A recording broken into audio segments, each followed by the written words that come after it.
जिस नाम की चर्चा थी आखिरकार उसी नाम पर मुहर लगी है, यानी रघुराज सिंह शाक्य, जो अब डिंपल यादव के खिलाफ मैनपुरी लोकसभा उपचुनाव में बीजेपी के उम्मीदवार हैं। किसी न किसी को तो लड़ना था, लेकिन शाक्य के चुनावी मैदान में आते ही एक सवाल उठने लगा है, और वो सवाल ये है कि क्या चचा यानी शिवपाल यादव इस चुनाव में लंगड़ी मार देंगे। और ये सवाल इसीलिए उठ रहा है क्योंकि यूपी की राजनीति में रघुराज सिंह शाक्य भले ही आज बीजेपी के नेता हों, लेकिन उन्हें शिवपाल यादव का समर्थक और करीबी माना जाता रहा है। कुछ महीनों पहले तक तो वो शिवपाल यादव की पार्टी में भी थे। यही नहीं, जब 2017 में अखिलेश यादव और शिवपाल यादव ने एक दूसरे के खिलाफ मोर्चा खोल दिया, अनबन हो गई, दोनों अलग हो गए, तब भी रघुराज सिंह शाक्य ने अखिलेश की बजाय शिवपाल कैंप में जाना बेहतर समझा। तो आज हम चर्चा इसी बात पर करेंगे कि क्या चचा की लंगड़ी से डिंपल यादव का रास्ता यानी जीतने का रास्ता मुश्किल हो सकता है। और इसी के साथ एक और सवाल को टटोलेंगे कि क्या इतिहास अपने आप को दोहराता है। मैं उस इतिहास की भी चर्चा करूंगा जो 2019 में फिरोज़ाबाद, जो बगल की लोकसभा सीट है, वहां देखने को मिला। वहां हुआ यूं कि वहां से रामगोपाल यादव के बेटे अक्षय यादव समाजवादी पार्टी के उम्मीदवार थे, बीजेपी से जादौन उम्मीदवार थे, और शिवपाल यादव यहाँ चुनाव लड़ ली अपनी पार्टी से। और हुआ नतीजा ये कि करीब 40,000 वोटों के अंतर से चुनाव हार गए अक्षय यादव, क्योंकि करीब 1 लाख के करीब शिवपाल यादव ने वोट ले लिया। अगर वो चुनावी मैदान में नहीं खड़े होते तो अक्षय यादव की जीत तय थी। अब यहाँ कोई तीसरा तो नहीं है मैनपुरी में, लेकिन रघुराज सिंह शाक्य के चुनावी मैदान में आ जाने से ही मैसेज आने लगे हैं, और वो मैसेज ये है कि क्या शिवपाल यादव डिंपल यादव के साथ खड़े नहीं हैं, जैसा रामगोपाल यादव का दावा था कि उनसे पूछकर, यानी शिवपाल यादव से पूछकर ही डिंपल यादव को चुनावी मैदान में उतारा गया है। कम से कम अब मैं भारतीय जनता पार्टी कार्यकर्ता हूँ, कार्यकर्ता की हैसियत से मुझ पर विश्वास करने का काम किया और मैनपुरी जनता के लिए एक सेवक के रूप में भेजने का काम करना और मुझे टिकट देने का काम किया है। रही बात चुनाव की, ये ऐतिहासिक चुनाव होगा। मैनपुरी की जनता बदलाव चाहती है। आम आदमी सड़कों में बिल्कुल स्वतंत्र चल रहा है, कोई परेशानी नहीं, कोई दिक्कतें नहीं है। उसी का वोट है जो चुनाव हो रहा है, सामने सब नतीजे आ रहे हैं। 2022 का चुनाव था, भीड़ अखिलेश के अलावा किसी की दिखाई नहीं दे रही थी, पता नहीं कितनी भीड़ थी। रिजल्ट आया तब सामने है। अभी चुनाव गोला का चुनाव हुआ, आजमगढ़ का चुनाव हुआ, रामपुर का चुनाव हुआ, मैनपुर का चुनाव। मैनपुरी की जनता बदलाव करती है, हम लोग बदलाव नहीं करते। हमेशा जनता से बड़ी कोई अदालत नहीं होती है, जनता की अदालत सबसे बड़ी। तरह की नाराजगी नहीं, पूरा परिवार एक है, सारा काम सबकी राय से हुआ है। उसमें शिवपाल सिंह की भी राय है। उनकी राय है, फिर वो आ नहीं रहे हैं सर, इसको लेकर सवाल है थोड़ा। अब वो उनकी पार्टी दूसरी है। अच्छा सर, हालांकि एमएलए समाजवादी पार्टी के ही। जब मैं आपसे ये बात कर रहा हूँ, उसी बीच ये भी खबर आई कि शिवपाल यादव के बेटे आदित्य यादव ने भी ये कहा है कि उनकी तो अपनी अलग पार्टी है, और ये बात वो सही कह भी रहे हैं। मैनपुरी में अभी आदरणीय डिंपल यादव जी को प्रत्याशी बनाया है, समाजवादी पार्टी ने बनाया। दूसरा नाम जो आप ले रहे हैं वो अगर प्रत्याशी होती तो भारतीय जनता पार्टी बनाएगी। तो इसमें अभी हम लोग का जवाब देना कोई, मैं नहीं समझता कोई मतलब है। जहाँ तक बात है समर्थन की, तो हमारे राष्ट्रीय अध्यक्ष माननीय शिवपाल सिंह जी ने अभी तक कोई निर्देश हम लोगों को नहीं दिए हैं, लेकिन जो निर्देश माननीय राष्ट्रीय अध्यक्ष जी की तरफ से होगा उसका पालन किया जाएगा। उसको जो प्रत्याशी को वो बताएंगे उसको हम लोग लड़ाने का काम। नमस्कार, मैं हूं पंकज झा, आप मेरे साथ देख रहे हैं अंदर की बात। आज वाकई बात अंदर की ही है। अंदर की इसीलिए है कि शिवपाल यादव चुनावी मैदान में खुद तो नहीं है, लेकिन अंदर ही अंदर वो क्या करेंगे, इस पर मैनपुरी उपचुनाव के नतीजों पर असर पड़ने वाला है। और इसीलिए असर पड़ने वाला है क्योंकि जिस मैनपुरी लोकसभा के अंतर्गत 5 विधानसभा सीटें हैं, जिसमें से एक करहल से खुद अखिलेश यादव विधायक हैं, तो दूसरे यानी जसवंत नगर सीट से खुद शिवपाल सिंह यादव विधायक हैं। और इसी जसवंत नगर के रहने वाले हैं रघुराज सिंह शाक्य भी। शाक्य के बारे में थोड़ी सी जानकारी आपसे साझा कर लेते हैं। रघुराज सिंह शाक्य 1999 और 2004 में इटावा लोकसभा सीट से सांसद चुने गए थे समाजवादी पार्टी के टिकट पर। 2009 में उनको फतेहपुर सीकरी शिफ्ट कर दिया गया, लेकिन वहाँ वो चौथे नंबर पर रहे। 2012 में यूपी में विधानसभा के चुनाव हुए तो वो एमएलए का चुनाव लड़े इटावा से और चुनाव जीत भी गए। जब अखिलेश और शिवपाल में झगड़ा हुआ तो शिवपाल यादव की पार्टी में चले गए और वो शिवपाल यादव की ही पार्टी में रहे। उन्हें लग रहा था कि जब शिवपाल और अखिलेश यादव के बीच 2022 के विधानसभा चुनाव के लिए समझौता हो रहा है तो शायद उन्हें इटावा से एमएलए का चुनाव लड़ने का टिकट मिल जाएगा, लेकिन ऐसा नहीं हुआ और वहाँ से सर्वेश शाक्य को टिकट मिल गया। इस बात से नाराज़ होकर रघुराज सिंह शाक्य बीजेपी में चले गए और अब बीजेपी ने उन्हें देखते ही देखते मैनपुरी से उम्मीदवार भी बना दिया है। अब बात दो तरह की करेंगे। पहले तो ज़रा जातीय गणित देख लेते हैं। जब मैं बात कर रहा हूँ जातीय गणित का, तो ये बात सच है कि दक्षिण भारत हो या उत्तर भारत हो, जातियों की गोलबंदी से ही चुनावी नतीजे तय होते हैं। किस जाति के कितने वोटर हैं, वो किसको वोट डालेंगे, उसी से कमोबेश तय होता है। अब अखिलेश यादव ने डिम्पल यादव जो उनकी पत्नी हैं उनको चुनावी मैदान में उतारा है।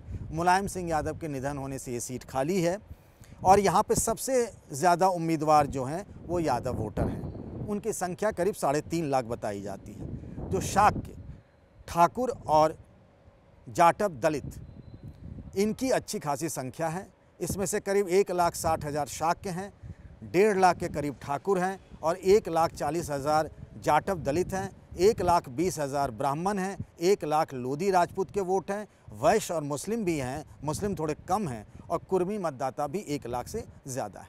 अब देखिए, अगर 3.5 लाख यादव को कर दें और करीब 60,000 मुसलमान, तो अधिकतर जो दूसरी पिछड़ी जातियां हैं वो यूपी में बदले हुए राजनीतिक हालात में वो एक तरीके से बीजेपी के वोटर हो गए हैं। चाहे वो शाक्य हों, लोध हों, ठाकुर हों और ब्राह्मण जो फॉरवर्ड कास्ट के हो गए, वैश्य भी परंपरागत रूप से बीजेपी के वोटर रहे हैं। इस हिसाब से कांटे की टक्कर बताई जा रही है। अब मुलायम सिंह यादव के निधन के बाद सहानुभूति के नाम पर वोट मिल जाए तो वो मामला अलग हो सकता है। जिस जाति गणित की मैं बात कर रहा था उसमें शाक्य और दूसरी जो पिछड़ी जातियां हैं, कुर्मी हों या फिर वैश्य हों या ठाकुर हों या ब्राह्मण हों, ऐसा माना जा रहा है कि वो बीजेपी के साथ चले जाएंगे। अब सबसे बड़ी बात यह है कि सबसे बड़ा वोटरों की जो संख्या है वो यादव है। रघुराज सिंह शाक्य खुद शाक्य बिरादरी के हैं तो जाहिर तौर पर उनको इनका वोट मिलेगा। बीजेपी के जो ट्रेडिशनल वोटर हैं उनका भी वोट मिलेगा। लेकिन अगर यादव वोट बैंक, जिस पर पूरी उम्मीद है अखिलेश यादव को कि ये वोट बैंक उनके साथ रहेगा, अगर उसमें सेंध लग जाती है तो फिर क्या होगा?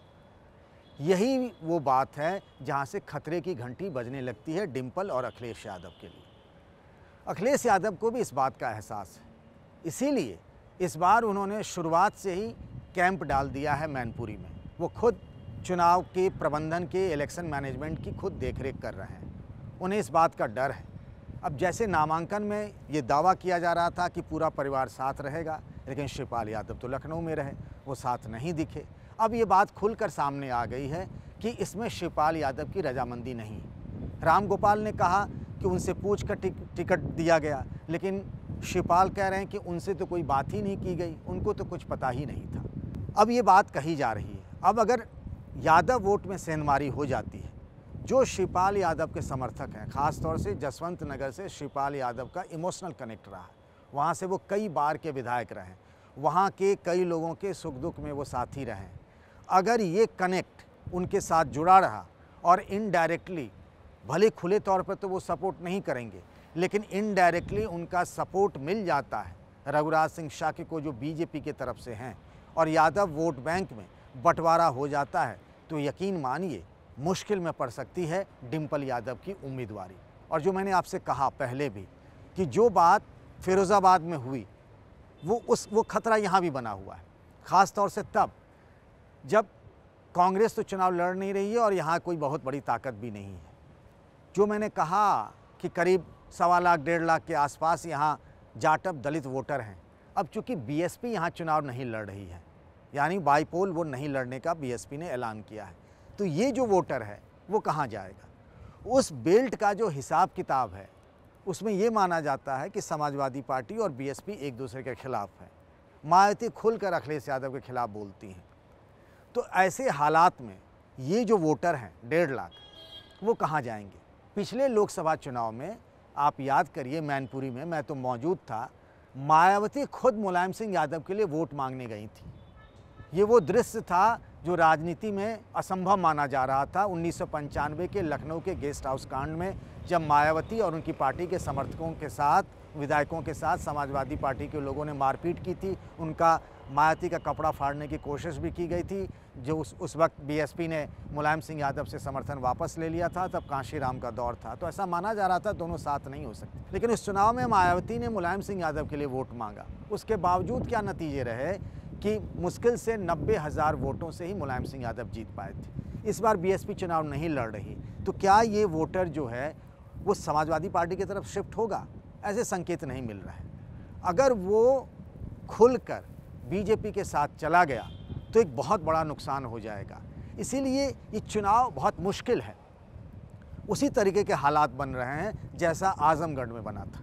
वहाँ क्या हुआ था कि धर्मेंद्र यादव समाजवादी पार्टी से उम्मीदवार थे, बीजेपी से निरहुआ उम्मीदवार थे और बीएसपी से शाह आलम उर्फ गुड्डू जमाली, और मुस्लिम वोटों का बंटवारा हो गया और बीच के रास्ते से निकल गए बीजेपी के उम्मीदवार। इस बार भी अगर यादव वोटों में बंटवारा हो जाता है तो क्या ऐसे हालात में कितना वोटों का बंटवारा होता है उस पर तय होगा।